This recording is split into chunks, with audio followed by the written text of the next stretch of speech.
Hi అండి. వేసవి సెలవులు ఇచ్చేశారు. పిల్లలందరూ కూడా చాలా హ్యాపీగా ఉన్నారండి. మరి హ్యాపీగా ఉన్నారు, మంచిదే. కానీ వారిని ఎలా కంట్రోల్ చేయాలా అని చెప్పేసి తల్లిదండ్రులు చాలా కంగారు పడిపోతూ ఉంటారు. సెలవులు ఇచ్చారు కదా అని ఎవరు కూడా పేరెంట్స్ కంగారు పడవసరం లేదండి. వారిని ఎలా కంట్రోల్ చేసుకుంటే మీ దారిలోకొస్తారు, మీరే వారి దారిలోకి ఎలా వెళ్ళాలి అనే విషయం గురించి మనం మాట్లాడుకుందారండి. నర్సరీ పిల్లల నుంచి ఫస్ట్ క్లాస్ పిల్లల వరకు నర్సరీ మరి ప్రీ స్కూల్ పిల్లలు ఉంటారు కదండీ! Pre school, LKG, UKG. First class students వరకు కూడా వాళ్ళని మంచిగా ఫ్రీగా వదిలేసి, చక్కగా వాళ్ళు చేసేటటువంటి అల్లరి గానివ్వండి, వారు మాట్లాడే ముద్దు మాటలు గానివ్వండి, అవన్నీ కూడా మనకి చాలా హ్యాపీగా అనిపిస్తాయి. ఇప్పుడు వారు హ్యాపీ లైఫు మరలా వాళ్ళ లైఫ్‌లో తిరిగి రాదండి. అందుకనే వారు ఎలా చక్కగా ఆడుకున్నా వాళ్ళని ఆడుకోమని ప్రోత్సహించండి. ఇక ఫస్ట్ క్లాస్ నుంచి ఉన్నారు కదా!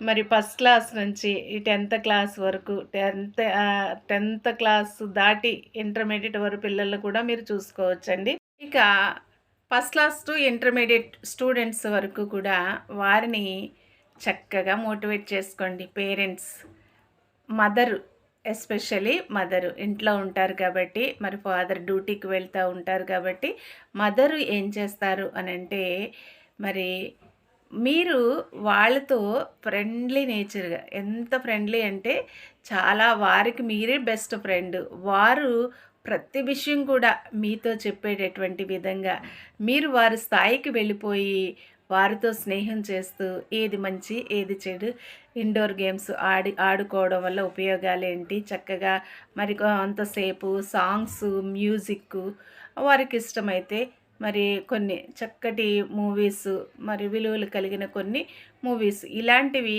చూస్తే వారు మరి చక్కగా ఏ విధంగా తర్వాత మరి అభివృద్ధి చెందుతారు అనేటటువంటి విషయాలు క్లాస్ నుంచి అలాగే టీనేజ్ ఏజ్ పిల్లలందరూ కూడా చక్కగా ఇంట్లో ఇండోర్ గేమ్స్ ఆడుకోండి.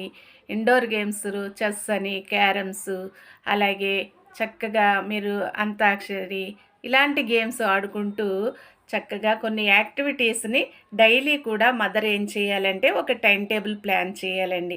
ప్లాన్ చేస్తూ చక్కగా వాళ్ళకి స్ట్రిక్ట్‌గా కాదండి, మీరే ఫ్రెండ్‌గా ఈరోజు ఇది చేసాము, రేపు ఇది చేద్దారి అని చెప్పేసేసి ఒక టైమ్ టేబుల్ ప్లాన్ చేసి, ఆ టైమ్ టేబుల్ ప్రకారం కూడా చక్కగా అలాంటి గేమ్స్, అలాంటి యాక్టివిటీస్ అన్నీ కూడా మీరు ఇంట్లోనే చక్కగా కండక్ట్ చేయండి. వారు టీవీ చూడటానికి కొంత టైము అంతే. సెల్ ఫోను చూడనివ్వకండి, సెల్ ఫోన్ ఎక్కువ యూజ్ చేయనివ్వకండి పిల్లల్ని.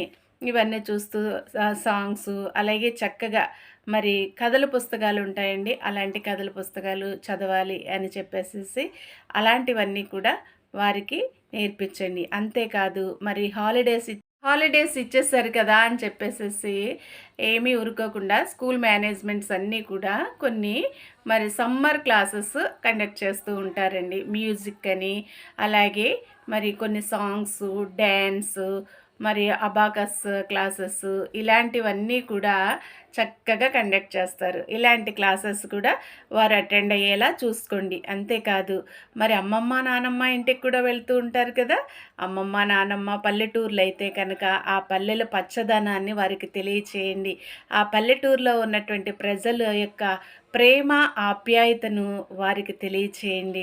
చక్కగా తీసుకెళ్ళి అన్నీ చూపించండి. మరి పంటలు ఎలా పండుతాయి, అక్కడ కొబ్బరి తోటలుంటే కొబ్బరి తోటలు, వరి తోటలుంటే వరి తోటలు, వేరుశనగ తోటలుంటే వేరుశనగ ఇవన్నీ కూడా వారికి చూపించండి. వారు ఎంత కష్టపడితే ఏ విధంగా కల్టివేట్ చేస్తే వ్యవసాయాన్ని మనకి ఫుడ్ వస్తుంది, మనం ఏ విధంగా ఆహారం అనేటటువంటి విషయాలు చక్కగా నేర్పించండి. ఎందుకంటే అమ్మమ్మ, తాతయ్య, బాబాయిలు, పిన్నులు, మామయ్యలు, అత్తలు, వారి పిల్లలు అలాగే అక్కడున్నటువంటి మరి పాడి పంటలు, ఆవులు, గేదెలు ఇవన్నీ కూడా వారికి చూసినప్పుడు చాలా సంతోషం కలుగుతుంది. అలాగే ఆ పల్లెటూరు పచ్చదనంలాగే మరి పల్లెటూరు ప్రజల యొక్క మనసులు స్వచ్ఛమైనటువంటిగా ఉంటాయి.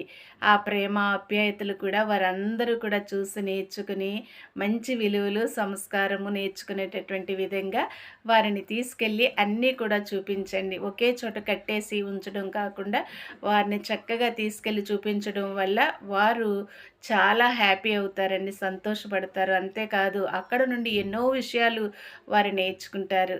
తప్పకుండా తీసుకువెళ్ళి చూపించండి.